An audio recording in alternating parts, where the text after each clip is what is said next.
basic indoctrination. Beyond that, then they have to teach you everything that's involved in being a Legionnaire from day to day. It's all in preparation for what lies ahead as they move into the real world with real battles in some of the most unforgiving conditions on Earth.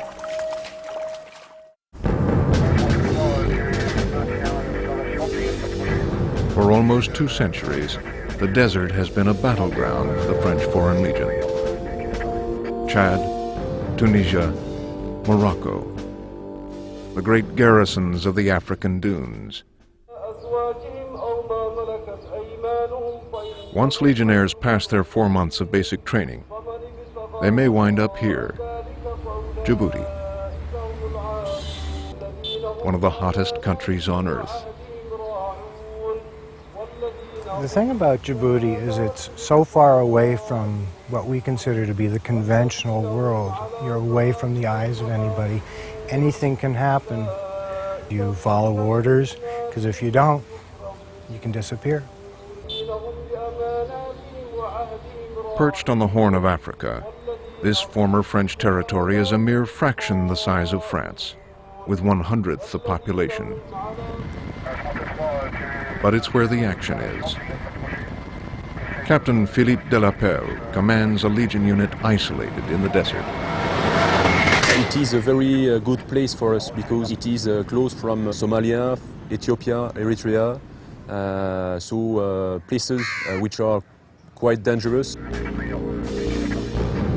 The Legion has come at the request of the Djibouti government to guard the borders and thwart terrorists looking for a new home. 11, 12, 13 en avant. Direction, plein ouest, pointe à atteindre, entrée ouest de Tadjoura. Itinéraire. It's difficult, dangerous work. Out here they have a saying. 12, 12, ici 10, parlez. Only 3 things can live in this desert: snakes, scorpions, and French Legionnaires.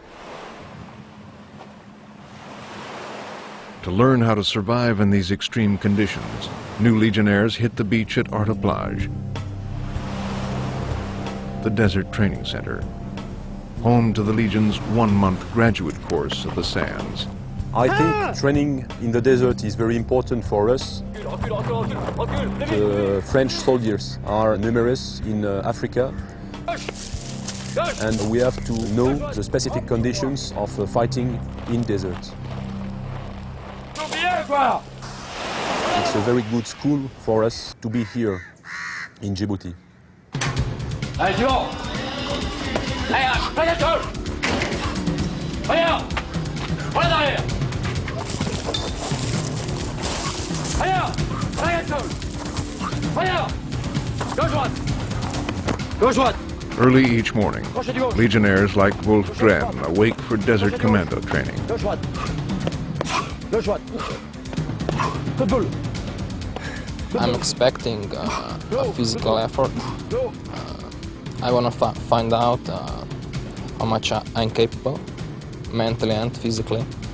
And of course I'm searching of adventure.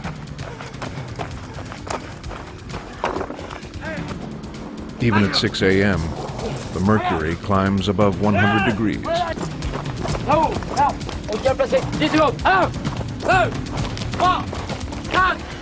Reared on the ski slopes of Slovenia, he's never tackled conditions like this before. He's been kept awake for the past 36 hours. He paddled all night, then did a forced march until 4 a.m.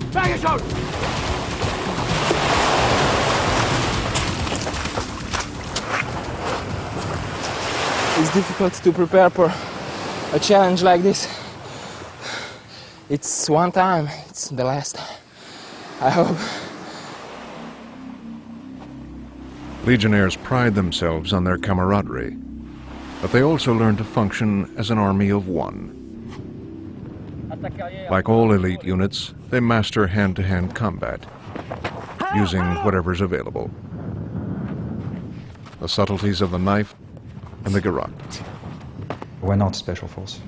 I think that is where we have an advantage. It's not exactly training, it's specifically knowing how to do things. The Legion has something else, a certain capability to withstand hardship and duress. The Legion is self-sufficient anywhere. The American military, when they go in, if they don't have it with them, they're at a loss.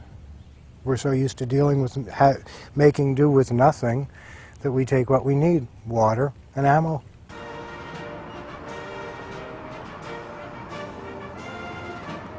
Time and again, the Legionnaires have tested their capacity to survive against all odds. 1954, Indochina. After an epic 56-day siege, Legionnaires surrender at Dien Bien Phu. It's the beginning of the end for the French in Southeast Asia.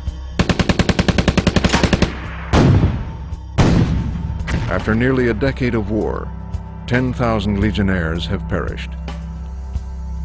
But for those who fought on against overwhelming odds, it was a part of something ingrained into every Legionnaire, the notion they would rather die than surrender. He wants to give absolutely everything to the Legion. In the worst battle situations, that's where a Legionnaire truly shows himself. In the last century, over 30,000 Legionnaires have died in combat, a casualty rate of 1 in 10. This is the mainstay of their grim legacy. A Legionnaire knows that one day or another, without wishing it, he may not come back from a mission. I think that they all have this understanding. There's a famous French general, General Négrier, who said, "Vous êtes légionnaire pour mourir, je vous envoie où l'on meurt." You're a legionnaire to die, I'll send you where you can die. When you join the Legion, death is just another one of those things that happens. It's accepted. You got to be aware of you could go to another country and fight and die for a different country. And for me, that was a chance I'm willing to take. In an era of burgeoning civil war, the Legion is more active than ever. There is always the chance that we'll be called into, as it's happening now in Afghanistan. We've already operated in Kosovo. There's a chance we might be called into Macedonia. Our company has already operated in Chad. And the Legion throughout its history has always operated in any hotspot in the world. With its global reach, the Legion once again came under attack as the enforcer of French colonialism. Algeria in the 1960s was the low point.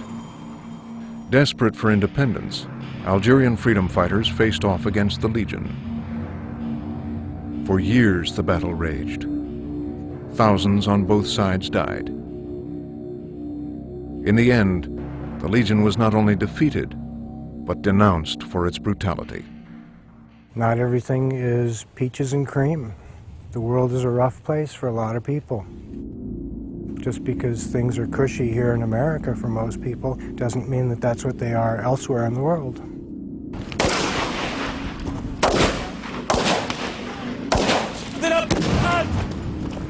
When you have a jungle out there, sometimes somebody's got to go in and keep things in order.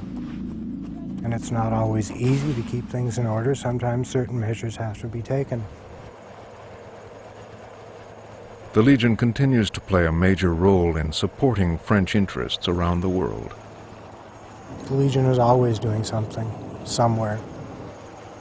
Right now, there are probably half a dozen operations going on in the world involving Legionnaires that you'll probably never hear about.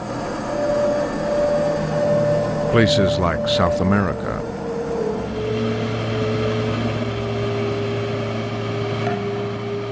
where Legionnaires come face to face with the hidden dangers of the Amazon.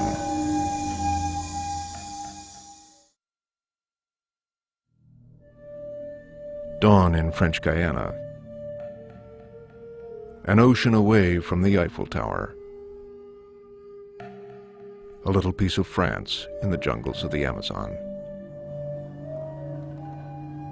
Sunrise reveals the tranquil beauty of this wilderness. And something else. This is Camp Zutz. Jungle training, Foreign Legion style.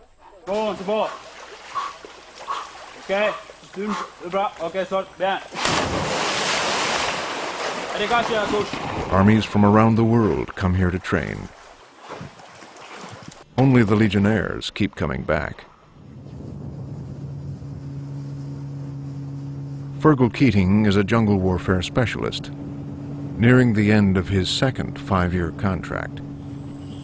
He's come here to pass on all he knows about survival and combat under extreme conditions. How hard is it here in the jungle at the center? It will depend on the attitude of the student, if he's strong-minded.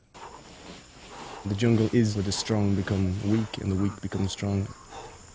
It's a very good test of character builder. As in real combat, there's no safety net here. Accidents are just another part of Legionnaire life.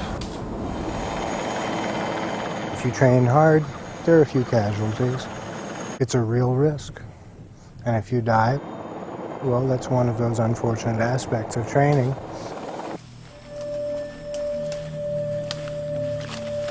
We send the Legionnaires out into the jungle to live, survive, and fight in this environment. Basically, they will have to live off the land. We'll put them more or less through a tough time, but we won't really annihilate them, if you like. The jungle itself will take care of that. The thing that makes a Legionnaire tougher than any other soldier in the world is it's a mental toughness. You have to be able to deal with harsh situations